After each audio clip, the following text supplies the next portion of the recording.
Boa noite, gente. Bem, nesse momento eu já não estou mais conseguindo observar vocês, tá? Porque eu já estou olhando diretamente aqui para o meu software de streaming que faz a transmissão. Existe um pequeno delay, então a gente está ao vivo, mas eu não consigo efetivamente estar sincronizado com vocês. Então a gente vai definir algumas estratégias para que essa aula seja o mais proveitosa possível para todos nós. A primeira dica é: não se preocupe em anotar o que vai aparecer na sua tela. Você tem uma função, que é a de printar a tela do seu telefone. Então todas as definições conceituais que já estão descritas, basta que você printe a tela para que você faça a sua anotação depois. Eu acho que a sua maior preocupação nesse momento tem que estar relacionada com as possíveis dúvidas que forem surgindo ao longo das explicações. Essas sim, é necessário que você salve e que você coloque lá nos comentários. Assim que eu fechar a aula, eu espero que eu feche ela por volta de 8h30, que já é bastante alongado, né? Levando em consideração a dinâmica de uma aula online. Aí eu abro para responder as perguntas, tudo bem? Bem, eu já saí falando, né? Meu hábito, eu sou professor, eu falo pra caramba, meu nome é Felipe, eu sou professor de Biologia, moro no Rio de Janeiro e aqui eu dou aula em duas grandes escolas. Numa escola privada chamada Colégio Cruzeiro, que é uma escola alemã, e dou aula no Colégio Pedro II, que é tradicionalíssimo e super conhecido no Brasil inteiro. Foram esses alunos os meus principais motivadores para eu estar aqui. Enfim, depois a gente pode conversar sobre isso. Bem, vamos começar, né? Como eu havia dito para vocês, eu escolhi o tema ecologia exatamente por causa da sua importância, né? Quando a gente fala de ecologia, a gente fala de um tema que aparece muito frequentemente no Enem. A gente vai ver esse tema aparecendo com um número de questões incrível. Então a gente vai começar com ecologia, e aí depois a gente vai para a biologia molecular e para a biologia celular, e aí a gente tem 80% da prova do Enem sendo contemplada. Bem, vamos começar então definindo os conceitos básicos em ecologia. Os nossos objetivos vão ser esses: definir esses conceitos básicos para que a gente possa seguir em frente sem nenhum tipo de problema. Bem, o primeiro conceito que eu queria apresentar para vocês é o conceito de ecologia. É o próprio significado do termo. Ecologia deriva de uma palavra grega, deriva de uma composição, né? Oikos seria casa e logos seria estudo. Então a proposta da ecologia seria de determinar o estudo da casa. Bem, mas efetivamente o que seria isso, Felipe? Imagine que você tem uma comunidade biológica existindo em uma determinada área geográfica. Essa comunidade biológica, ela começa a interagir com o meio ambiente. E aí, à medida que ela interage com o meio ambiente, é possível que a gente comece a fazer uma distinção entre algo que eu consiga consumir e algo que influencie na instalação dessa mesma comunidade. O meio ambiente ele vai ser segmentado basicamente em recursos e em fatores ambientais. Os recursos são tudo aquilo que a gente pode extrair do ambiente. E os fatores ambientais são todos aqueles fatores que influenciam na instalação de uma comunidade biológica. Você pode perceber que muitos recursos são fatores ambientais, mas nem todo fator ambiental é um recurso. Felipe, como assim? A água é um recurso, é algo que eu posso consumir do meio ambiente. Mas ela também é um fator ambiental, porque ela influencia na instalação de uma comunidade biológica. Aí eu penso em luz. A luz, ela não é um recurso, porque ela não vai ser consumida, né? Você não tem nenhum indivíduo que consome a luz e o ambiente fica em completo breu, completa escuridão. Isso não existe, né? Então a luz, ela representa um fator ambiental, mas ela não é um recurso. A gente vai ver mais à frente que os fatores ambientais eles se separam em duas categorias: os fatores bióticos e os fatores abióticos. A princípio, eu queria focar exatamente nesse conceito. O que é um fator ambiental? Fator ambiental é qualquer coisa que influencie na instalação de uma comunidade. Bem, então a proposta da ecologia é observar a interação entre os indivíduos que compõem essa comunidade e observar a interação dessa comunidade biológica com o meio ambiente físico. Obviamente que quando os seres interagem com o meio ambiente, é possível que exista uma resposta. Então o meio ambiente ele também influencia diretamente na comunidade biológica. A partir do momento em que eu começo a interagir com o ambiente, explorar os recursos hídricos de uma determinada região, eu posso acabar estabelecendo um impacto nesse ambiente. ou pela escassez dos recursos, né, pelo fato de eles estarem sendo consumidos, ou pelo fato de eu estabelecer algum nível de desordem, né, um grau de poluição naquele ambiente aquático. E aí, obviamente, que eu tenho uma resposta nessa comunidade que vai estar ali sendo instalada. Bem, os sucessivos processos interativos da comunidade biológica nós chamamos de relações ecológicas. E a gente vai estudar isso num bloco à parte. São as relações intraespecíficas harmônicas e desarmônicas e as relações interespecíficas harmônicas e desarmônicas. Vamos ver isso em aulas futuras. Então, o objetivo da ecologia seria estudar os processos interativos que ocorrem em uma determinada área geográfica. Seguimos.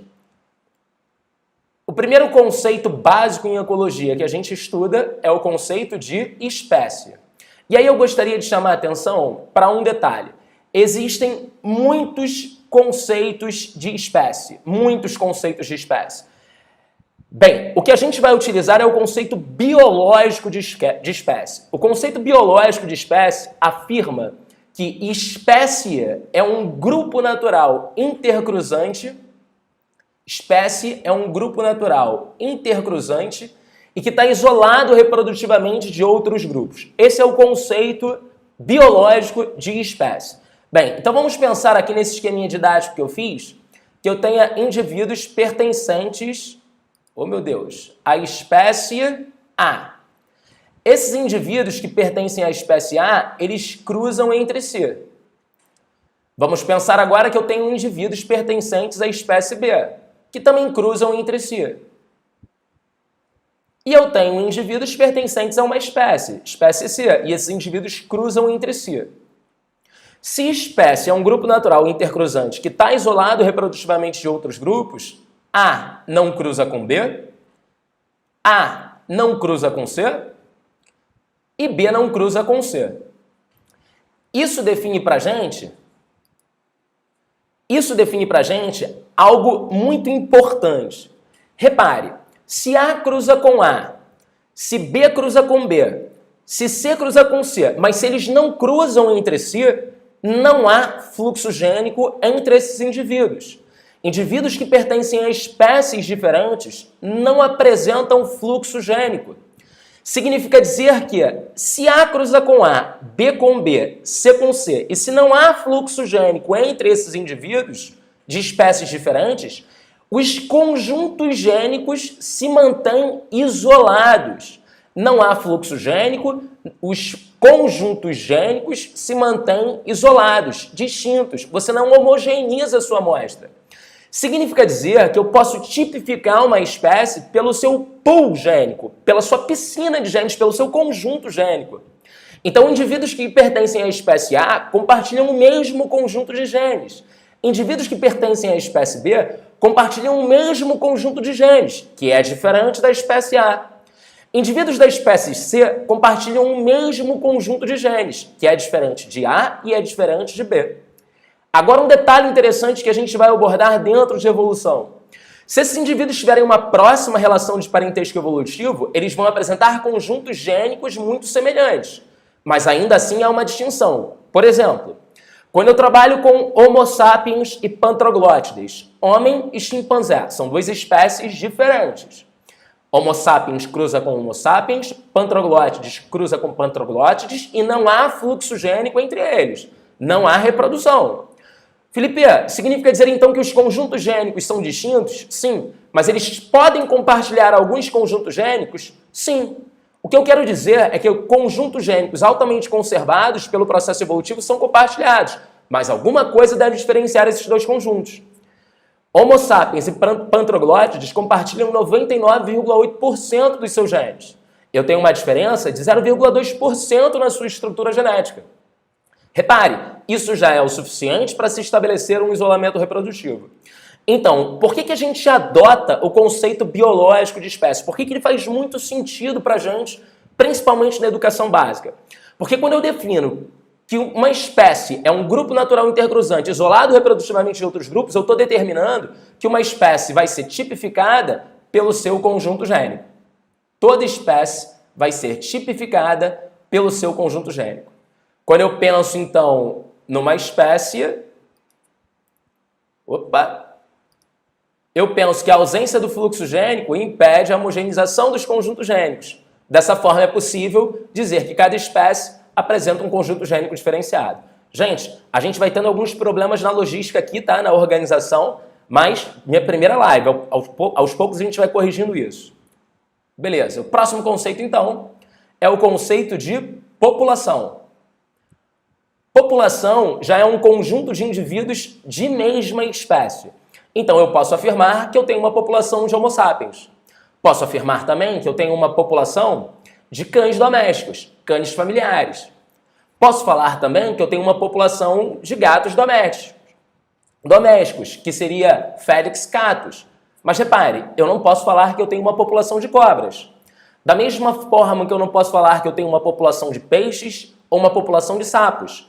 Porque eu estou trabalhando com uma infinidade de espécies. Se eu vou trabalhar com sapo, por exemplo, tem Rana palmipes, tem o gênero Filobates com 1 milhão de espécies diferentes, Dendrobates, que são aqueles sapinhos super coloridinhos que têm toxinas. Então, quando eu trabalho com o conceito de população, o que tem que ficar claro é que eu não posso utilizar o termo dentro do senso comum. População é um conjunto de indivíduos de mesma espécie. Quando eu digo que eu tenho uma comunidade ou uma biocenose, aí eu estou falando que eu tenho um conjunto de indivíduos de espécies diferentes ou um conjunto de populações. E aí sim, agora a gente pode conceituar os fatores bióticos. Um detalhe, gente, só chamando atenção para um outro detalhe. Quando eu falo em sapo, por exemplo, eu posso falar que numa lagoa eu tenho uma comunidade de sapos, né? Uma comunidade de répteis existindo ali. Entende? Comunidade, conjunto de indivíduos de espécies diferentes ou conjunto de populações. Fatores bióticos são aqueles fatores que compõem os seres vivos e as suas interações em um determinado ecossistema. São fatores ambientais, são fatores que influenciam na instalação de uma comunidade e que são determinados pelos próprios seres vivos. Por exemplo, quando eu falo que eu tenho em uma comunidade biológica na savana africana, por exemplo, eu tenho os leões, eu tenho as hienas, eu tenho os gnus, eu tenho as zebras, eu tenho os crocodilos, elefantes, enfim, eu tenho uma infinidade de bichos existindo ali. Cada um desses indivíduos acaba influenciando na instalação de uma determinada comunidade. Então, ele é um fator biótico. Por exemplo, o leão, ele é um fator biótico para a zebra. Ele é um fator biótico para a população de gnus. Por quê? Porque eles influenciam na instalação dessas comunidades. Então, o fator ambiental é qualquer tipo de fator que influencie na instalação de uma determinada comunidade. Um fator biótico é determinado pela própria comunidade biológica. É diferente de um fator abiótico.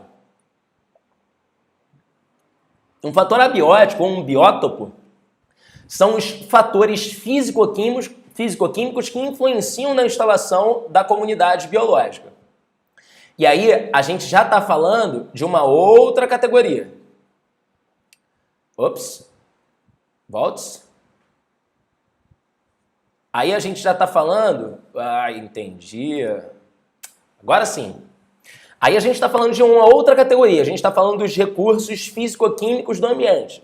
Aí a gente está falando basicamente de água, salinidade, pH, temperatura, pressão, marés, vento, altitude, que acaba influenciando diretamente na temperatura. São os fatores físico-químicos que influenciam na instalação de uma comunidade. Eu vou te dar um outro exemplo. Sabe a restinga? Restinga é uma faixa de vegetação litorânea que faz a transição entre um ecossistema aquático, que é uma praia arenosa, e um ecossistema terrestre, que seria a Mata Atlântica, né, que vem beirando ali todo o litoral. Aqui no Rio de Janeiro, a gente tem uma área de restinga que é super bem preservada ali na altura do Recreio, né? Você não pode estacionar carro, bem, enfim, é um local bastante isolado. Ali eu tenho uma comunidade biológica que é fortemente influenciada por esses fatores abióticos. Por exemplo, o vento, ele representa um mega fator abiótico, porque ele sopra muito forte vindo do oceano. Então os vegetais que se instalam ali em fase inicial de ocupação, eles têm que ser vegetais de pequeno porte e que consigam se estabelecer sem tombar, influenciados pelo forte vento que sopra. A primeira vegetação que se estabelece numa restinga é uma gramínea que tem um caule do tipo estolão. É um caule horizontal e subterrâneo que acaba agregando as partículas do sedimento. E aí, ao agregar as partículas do sedimento, eu evito que o sedimento seja transportado e o vegetal tombe. Repare que o vento está influenciando na instalação de uma comunidade biológica. Ali eu também tenho uma elevada salinidade. A vegetação da restinga apresenta espécies que têm glândulas de sal localizadas na folha, exatamente para expulsar esses sais, evitando assim problemas osmóticos na célula vegetal. Além da salinidade elevada e além do vento forte, eu tenho uma alta temperatura, com uma alta taxa de evapotranspiração e um sedimento em que a água infiltra rapidamente. Repare então que eu tenho que criar condições ou apresentar espécies com adaptações que consigam suportar essas variáveis ambientais. Todos os fatores ambióticos que influenciam na instalação de uma comunidade. Então, para a gente não se perder, espécie é um grupo natural intercruzante, isolado reprodutivamente de outros grupos. Felipe, então não tem fluxo gênico? Não. Pô, então se não tem fluxo gênico, as espécies podem ser tipificadas pelo seu pool gênico, pelo seu conjunto de genes. Perfeito. Lembrando que espécies que apresentem uma próxima relação de parentesco evolutivo podem apresentar semelhança gênica, mas ainda assim existe algo que as diferencia. Depois de espécie, a gente conceituou população, que é um conjunto de indivíduos de mesma espécie. E aí a gente percebeu que não dá para a gente adotar o termo pelo senso comum. A gente tem que lembrar sempre que um conjunto de populações que interage, obviamente, em um determinado ambiente. Essa comunidade biológica, e nesse processo interativo, pode influenciar na existência de cada uma dessas espécies. Seriam os fatores bióticos. Seriam aqueles fatores determinados pela comunidade biológica e que influenciam na instalação da comunidade. E além disso, ainda existem os fatores abióticos, que são aqueles determinados pelas condições físico-químicas e que acabam influenciando também na instalação dessa comunidade. Agora sim a gente pode seguir para o nosso próximo conceito. O próximo conceito é o conceito de nicho ecológico. Nicho ecológico é o papel funcional de uma dada espécie. Felipe, como assim o papel funcional de uma dada espécie? Alguns autores costumam dizer que é a profissão de uma determinada espécie. Eu, particularmente, não gosto dessa ideia de que é a profissão de uma determinada espécie. Isso porque o nicho ecológico ele é muito mais abrangente do que isso. O nicho ecológico ele faz referência a todo o conjunto de particularidades que uma comunidade, que uma determinada espécie apresenta. Exemplo, os hábitos alimentares. Se eu sou um carnívoro ou um herbívoro, isso faz referência ao meu nicho ecológico. Os hábitos diurnos, noturnos, o período de ocupação dessa espécie em uma determinada área geográfica, também faz parte do seu nicho ecológico. O hábitat faz parte do seu nicho ecológico. A esse conjunto de particularidades a gente chama de nicho. Agora, muita atenção no que eu vou definir. Muita atenção. O nicho ecológico ele pode ser segmentado em nicho potencial, ou nicho fundamental ou pré-interativo, eu gosto muito do último termo, que faz referência às potencialidades que podem ser exercidas por uma determinada espécie. Exemplo, a minha dieta ela é onívora. Se eu tenho uma dieta onívora, eu posso consumir uma infinidade de recursos alimentares, que vai de carne a broto de bambu ou qualquer outra coisa do tipo. Né? Eu posso consumir. Felipe, mas você vive na Mata Atlântica? Vivo. Ok, mas aonde na Mata Atlântica? No dossel, na parte superior da floresta ou no subbosque, que é a parte inferior da floresta onde eu tenho maior sombreamento? Bem, eu vivo no dossel, mas eu posso transitar pelo subbosque. Repare que tudo isso faz referência a essas particularidades de uma determinada espécie. Tudo isso faz referência ao seu nicho potencial, que é o nicho pré-interativo. É diferente do nicho realizado, que é chamado também de nicho efetivo ou nicho pós-interativo. Esse nicho faz referência ao papel exercido por uma determinada espécie após a interação. Então, o nicho potencial é o conjunto de potencialidades. O nicho realizado é aquilo que efetivamente aquela espécie faz. Como é que isso costuma aparecer em avaliação externa, em prova? É muito comum aparecer esse tipo de gráfico. Nesse gráfico, eu consigo identificar o número de indivíduos utilizando um determinado recurso e a faixa de recurso utilizado. Aí eu defini ali qual é o nicho da minha espécie 1. Defini que a espécie 1 representa um forte competidor. Agora, olha para o nicho da espécie 2. A espécie 2, ela representa um competidor fraco quando comparado a 1, né? Ou seja, quando essas duas espécies interagem, 1 apresenta uma vantagem adaptativa em relação a 2. Um detalhe interessante é que eu vejo que existe uma sobreposição nessas curvas de nicho. Repare que existe uma faixa de recurso utilizado que se sobrepõe entre a espécie 1 e a espécie 2. Com base nessa observação, um cara chamado Gauss definiu um princípio. Ele chamou esse princípio de princípio de Gauss. Isso se dá por conta do nicho potencial das duas espécies que se sobrepõem em um determinado setor. O princípio de Gauss também foi chamado de princípio da exclusão competitiva. Ele falou que indivíduos de espécies diferentes que possuem o mesmo nicho ecológico obrigatoriamente competem pelos recursos do ambiente e existem consequências diretamente relacionadas ao princípio de Gauss. Uma dessas consequências do princípio de Gauss é exatamente o que a gente chama de especialização de nicho ou deslocamento de nicho. Felipe, como assim? Bem, eu apresento dieta onívora. Eu, Felipe, eu tenho uma dieta onívora. Aí eu vivo numa mesma área geográfica com uma outra espécie. Essa outra espécie, ela é carnívora. Bem, repare que em algum momento os nossos nichos se sobrepõem. Por quê? Nós existimos dentro de uma mesma faixa geográfica, consumimos os mesmos recursos do ambiente e temos um mesmo período de atividade diária. Se tem sobreposição de nicho, tem competição. Mas repare, se eu sou o competidor fraco e se o outro é o competidor forte, eu posso me especializar. Bem, eu posso deixar de comer carne e passar a comer, sei lá, broto de bambu. Broto de bambu, eu achei legal, eu quero comer broto de bambu. É uma opção. Se esse animal tem atividade diária, se ele vive nessa atividade diária dele se dá nas horas iniciais do dia, a minha atividade diária pode se dar nas horas finais do dia. Eu começo a transitar em espaços temporais diferentes. E eu posso até me deslocar no que diz respeito ao hábitat. Se o meu hábitat é de grande faixa geográfica, eu posso restringir o meu hábitat para evitar a sobreposição de nicho. Isso é o que a gente chama de especialização de nicho ou deslocamento de nicho. Alguns autores e alguns professores usam o termo mudança de nicho. Eu, Felipe, tenho implicância com esse termo. Eu não gosto desse termo. Esse termo não é bom. Por quê? O nicho faz referência a um conjunto de adaptações que uma espécie tem para existir em uma determinada área geográfica.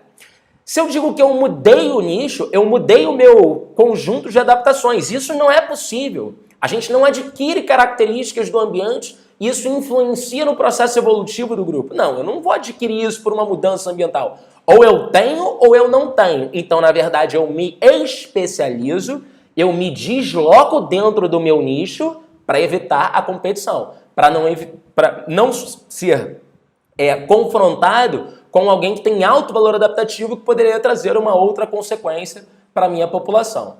Então, basicamente, uma das consequências do princípio de Gauss seria a especialização de nicho, seria esse deslocamento de nicho.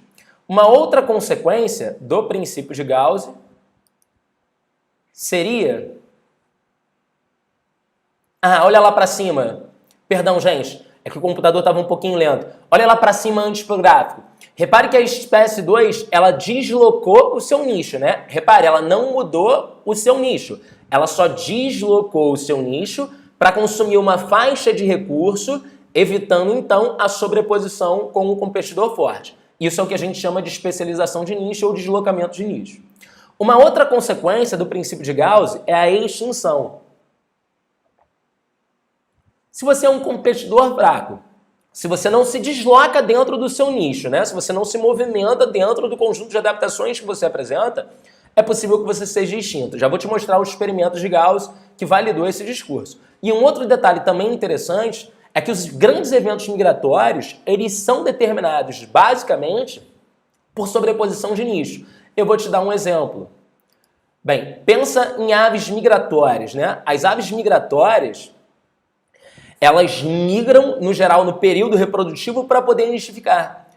Felipe, nidificar? Como assim? Construir o seu ninho, botar os seus ovos para ter filhotes. Porque ela sabe que se ela nidificar na mesma área geográfica que ela habita, a competição de recursos com outros pássaros de espécies diferentes seria imenso. Isso colocaria em risco a prole. Então ela prefere elevar o seu custo energético, migrar para uma nova região para que haja oferta de recursos para o desenvolvimento do filhote. Esses grandes processos de migração que a gente observa, principalmente no reino animal, estão diretamente relacionados ao princípio de Gauss.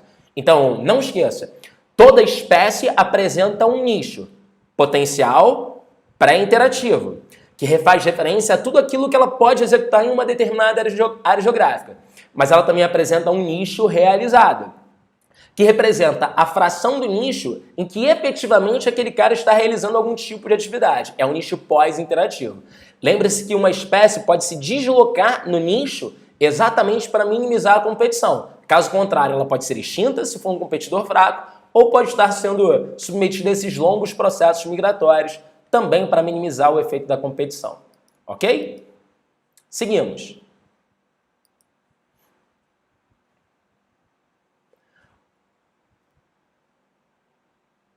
Esse foi o experimento de Gauss que determinou o princípio básico da exclusão competitiva. Repare, é uma curva de densidade populacional em função do tempo. Ele fez isso para 3 espécies de protozoários. P. aurelia, que chegou a uma densidade populacional de 200 indivíduos por volume de líquido coletado, enfim. O valor é só amostral, né? Fez a curva de densidade populacional de P. caudatum, e fez a curva de densidade populacional para P. bursária.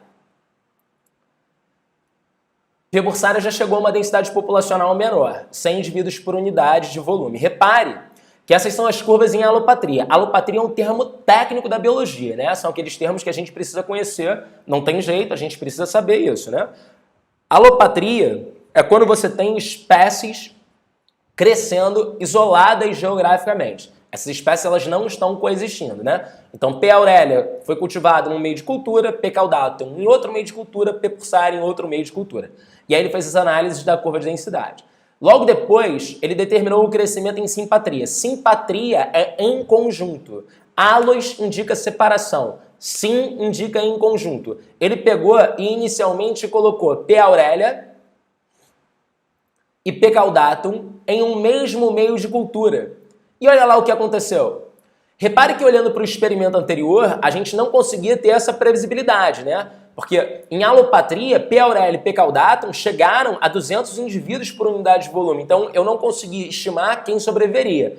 Aí eu coloquei os dois em simpatria e percebi que P. caudatum foi extinto e P. aurelia não conseguiu alcançar a densidade populacional original. E aí eu já chamo atenção para um detalhe, que é uma discussão que a gente vai se aprofundar dentro de relações ecológicas.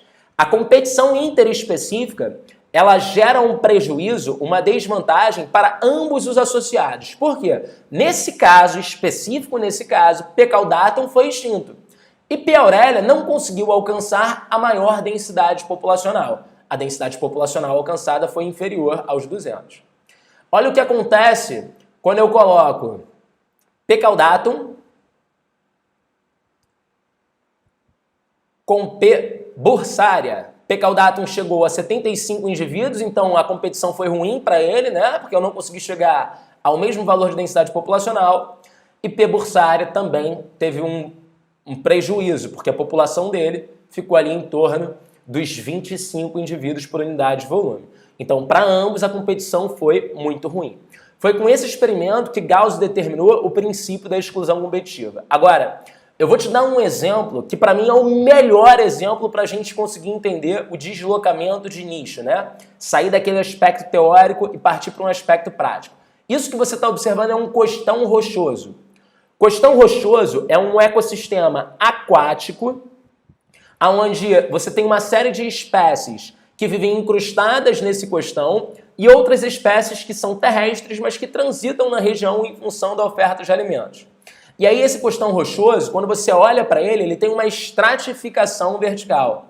Existe uma região chamada região de infralitoral, que é aquela região que vai estar sempre submersa.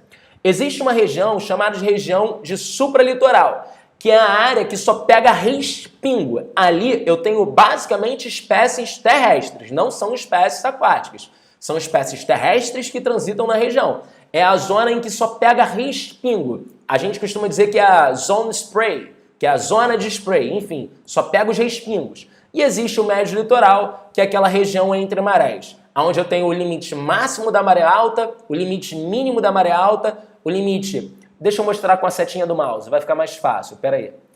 Aqui, ó, esse aqui é o limite máximo da maré alta, esse aqui é o limite mínimo da maré alta. Esse aqui é o limite máximo da maré baixa e esse aqui é o limite mínimo da maré baixa. Existe uma oscilação. A região entre marés, que é do médio litoral, existe uma oscilação. E esse entre marés aí não tem esse hífen, tá? No acordo ortográfico tirou ele. Dei uma cochilada ali. Beleza. Bem, vamos avaliar então a instalação de duas espécies de cracas. Olha, a craca é um artrópode. A craca é um artrópode, é uma espécie de crustáceo. Eles vivem incrustados no costão. Aí ali eu tenho uma espécie, na verdade um gênero chamado Balanus, e o outro gênero é o chamado Quitámalus. São duas espécies de cracas. Repare que Balanus é essa pontinha cor-de-rosa. E E o Quitámalus são essas pontinhas que têm a cor laranja, né? São as duas espécies, os dois gêneros que estão incrustados ali. Já dá pra gente perceber, por essas cores chamativas que eu coloquei de propósito, que existe uma distribuição. Olha que interessante. A zona de consolidação da fase larval está simbolizada em amarelo no gráfico. Para quem não conseguiu observar, ai Felipe, eu sou daltônico. Pode ter, né? É essa faixa aqui, ó. Essa é a zona de consolidação da fase larval de Balanus. Essa é a zona de consolidação da fase larval de Quitámalus. Em vermelho, a gente tem a ocupação territorial do adulto. Repare que Balanus tem uma ocupação territorial compatível ou quase que compatível com a instalação da fase larval. Quando eu olho para Quitámalus, eu vejo que os adultos, eles se instalam, eles ocupam uma zona territorial diferente daquela que a gente esperava observando a consolidação da fase larval. Isso é deslocamento de nicho, gente. Reparou? A fase larval ela pode se incrustar em qualquer região, mas pelo fato de eu ter um competidor forte, Balanus, eu acabo ocupando uma faixa territorial diferente para minimizar o impacto da competição. Repare que Quitámalus está mais suscetível à desidratação, porque ele vive na zona do supralitoral, né? Então, pegando basicamente ali o spray, pega basicamente o respingo das ondas. Então, essa espécie, Quitámalus, consegue suportar maior desidratação quando comparado a Balanus. Deveria, né? Está mais suscetível à desidratação, então ela tem que suportar essa condição. Bem, eu vou caminhar mais um pouquinho. O próximo conceito é o conceito de hábitat. Hábitat é a área geográfica ocupada por uma dada espécie, ou seja, é o seu nicho geográfico. Lembra que nicho é aquele conceito mega abrangente, né? Que envolve um conjunto de particularidades. Então, o hábitat, ele representa uma fração do nicho. Ecossistema já é um termo que faz referência aos conjuntos de comunidades que vivem em um determinado local, interagindo entre si e com o meio ambiente. Ou seja, um ecossistema nada mais é do que um conjunto formado pela biocenose, pela comunidade biológica e pelo biótopo. Comunidades biológicas interagindo entre si e interagindo com o meio ambiente físico e o meio ambiente físico definindo respostas a esse processo interativo. Repare que é diferente do conceito de bioma. Bioma já são unidades biológicas ou áreas geográficas que podem ser caracterizados pelo macroclima, pela fitofisionomia, pelo solo, pela altitude. Existem múltiplos fatores que influenciam na instalação daquela comunidade. Quando a gente olha para esse olhar mais abrangente, mais holístico, a gente está falando dos biomas. Lembrando que no Brasil nós apresentamos 6 grandes biomas. Nós temos a floresta amazônica, nós temos a caatinga, temos o cerrado, temos o Pantanal, temos os Pampas e temos a Mata Atlântica. São todos biomas. Nós só apresentamos esses 6 biomas. Pantanal, inclusive, que está em chamas nesse momento, né? Período de estiagem, aí entra o período das queimadas, que podem ser naturais ou acidentais, enfim, cenário muito triste que está acontecendo por lá.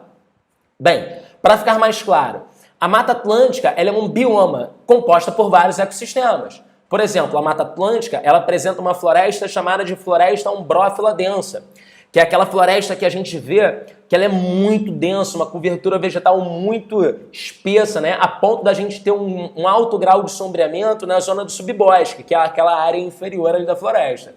Aqui no Rio de Janeiro, nós apresentamos a maior floresta urbana do mundo, que é a Floresta da Tijuca. É uma floresta secundária, inclusive, né? Ela foi praticamente toda reflorestada por Dom Pedro II, após o ciclo do café, né? O café foi plantado naquela região, Pedro II determinou que a mata deveria ser reconstituída. E lá, inclusive, a gente tem um processo de reflorestamento com tentativa de preservar espécies nativas.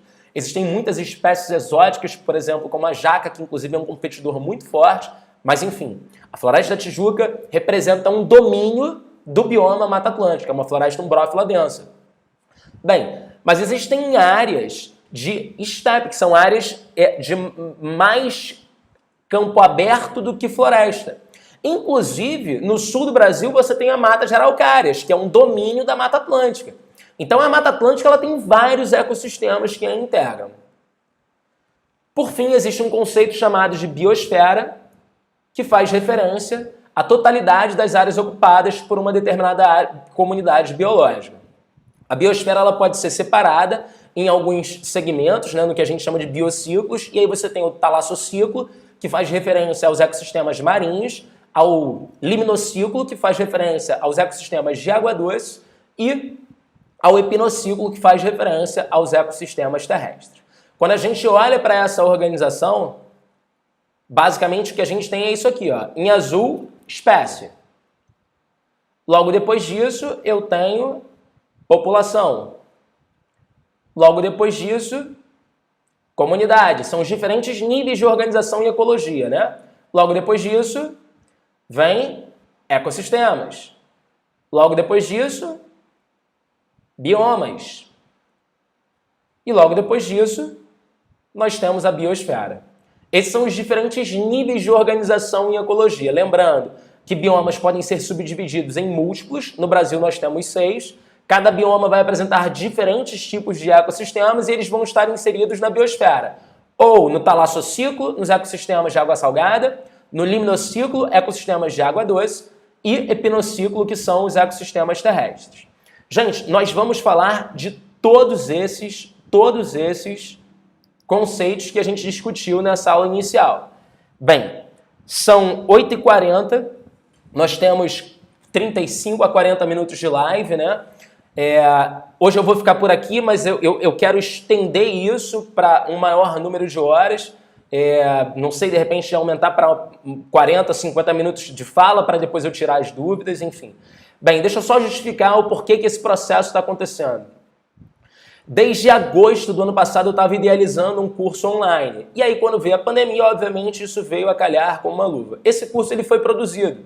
E aí ao longo do caminho, como essas aulas já foram produzidas, eu já depositei essas aulas na minha plataforma de vendas, que é o Hotmart, eu comecei a pensar do porquê que eu não poderia fazer isso para os alunos que não apresentam possibilidade de comprar o curso ou que não têm recursos suficientes, enfim, para poder investir tempo, dinheiro, tem uma série de questões relacionadas com a EAD, né? Com a educação à distância. Por isso essas aulas estão acontecendo. O nosso primeiro encontro, ele aconteceu hoje, mas os nossos encontros futuros serão na segunda. Vocês não precisam se preocupar, porque tem um robô lá, na verdade tem uma galera do marketing digital que vende o meu curso online e que aí eu pedi que eles fizessem assessoria para essas lives também. Então eles vão disparar os links de participação. Então, em breve, vocês receberão os links de participação das próximas lives. Bem, quem se interessar pelo curso, o curso está na plataforma da Hotmart, eu vou colocar o link na bio. O curso já tem mais de 160 aulas gravadas, é um curso de videoaulas, mas eu estou inserindo semanalmente novas aulas. A ideia é inserir também textos e a ideia também é inserir listas de exercícios para que vocês possam ter um melhor desenvolvimento. Esse curso ele conta com a tecnologia que você está vendo aqui. Todas as imagens eu desenhei à mão para a gente ter uma maior precisão possível da informação. Enfim, é um curso pensado com tecnologia e com o que há de mais recente no que diz respeito a teorias cognitivas e a neurociência. O que foi discutido aqui foi discutido nessa lógica. Bem, lá, se eu não me engano, eu te dei 7 dias para quem quiser assistir, ver se gosta ou não gosta. Se desistir nesse período, não tem problema, é o período de adaptação. Enfim, dá uma olhadinha lá, você só paga depois de 7 dias, vê se te interessa, se não interessa. O que eu quero dizer é, os nossos projetos, eles caminham paralelo. Esse projeto é toda segunda-feira, isso não vai acabar, a gente vai junto até o Enem. E o meu curso tem as aulas já gravadas. Quem se inscreve no meu curso também tem 1 hora a mais de aula para tirar dúvidas, só para esclarecer dúvidas, nas quartas-feiras, de 8 às 9 também. E aí ou vai ser por aqui ou vai ser para o Google Meet, enfim, quando o processo foi iniciado. Bem, espero que vocês tenham gostado. Deixa eu abrir aqui as dúvidas. E aqui no YouTube agora, né? Para eu poder ver as dúvidas.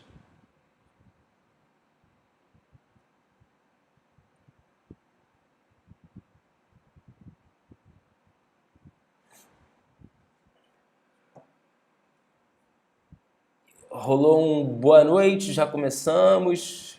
Boa noite, boa noite, boa noite, boa noite. Saúde, oi, prof. A live caiu, travou, tá travando aqui, tá um pouco, tá travando um pouco.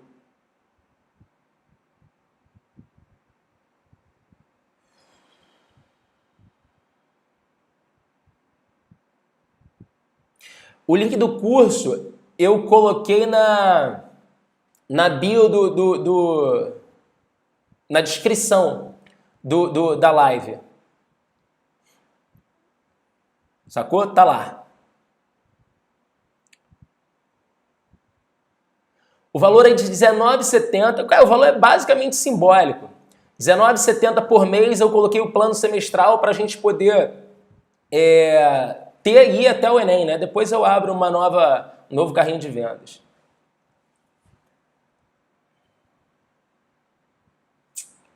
Fator biótico é equivalente a um fator ambiental? Mary, olha só, é sim, tá? Na verdade, fator ambiental é qualquer fator que influencie na instalação de uma comunidade biológica. Isso é fator ambiental. É qualquer coisa que influencie na instalação de uma comunidade biológica. O fator biótico é quando um ser vivo influencia na instalação do outro. Aí é um fator biótico. Fator abiótico é quando você tem um fator físico-químico que influencia na instalação da comunidade. Sacou? São duas coisas diferentes. Então, fator ambiental é qualquer tipo de fator que influencie na instalação da comunidade. Isso é um fator ambiental. E aí você tem os fatores bióticos e os fatores abióticos. Beleza?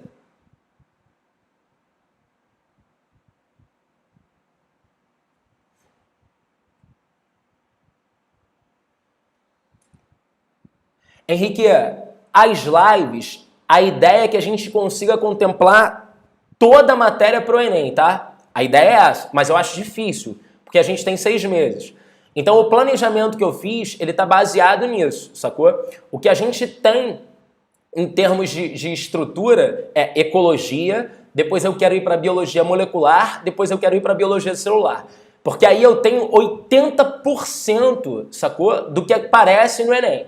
Aí eu consigo ter uma segurança maior de que a gente vai ter um bom resultado. Beleza? Tem sim, tem sim.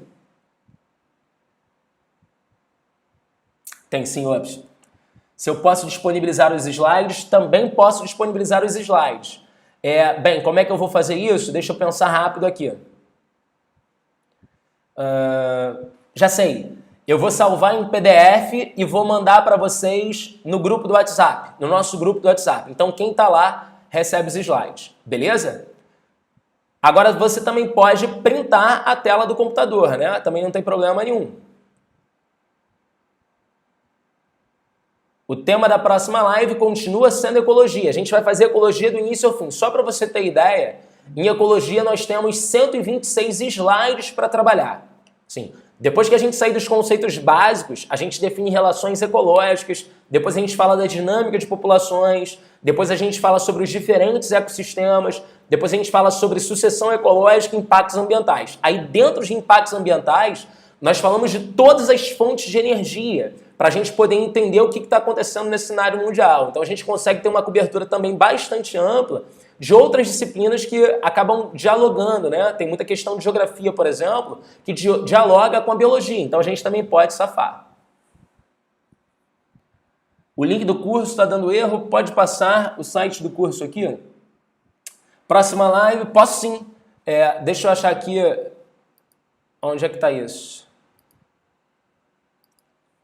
Um minutinho só. Não.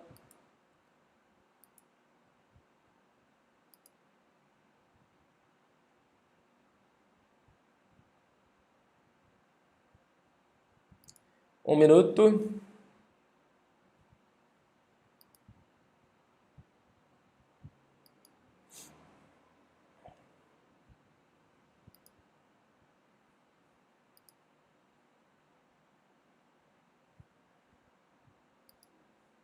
Achei. Tá aí o link. Boa noite, professor. Teria alguma aula com exercícios ou apenas aulas de teoria? Lá na plataforma eu vou colocar aulas de correção do Enem, sacou? A gente vai começar pelo Enem. Então eu vou gravar do início até... vou começar 2020 e vou descendo, né? Abrangem todo o conteúdo? Todo o conteúdo ainda não. Por exemplo, em fisiologia, tem a introdução à fisiologia, digestão, circulação, tem imuno, tem respiratório. Falta excretor, falta endócrino, falta nervoso. Se bem que nervoso já gravei tudo dentro de histologia. Histologia eu já gravei tudo, biologia molecular gravei tudo, biologia celular gravei tudo, núcleo, divisão gravei tudo, ecologia gravei tudo, evolução já gravei os principais temas, reino animal gravei tudo, vou subir as 4 últimas aulas agora, botânica gravei tudo, enfim. Tem mais de 160 aulas lá. Pro Enem a gente já consegue contemplar grande parte dele, sacou? Pro Enem já tá muito safo.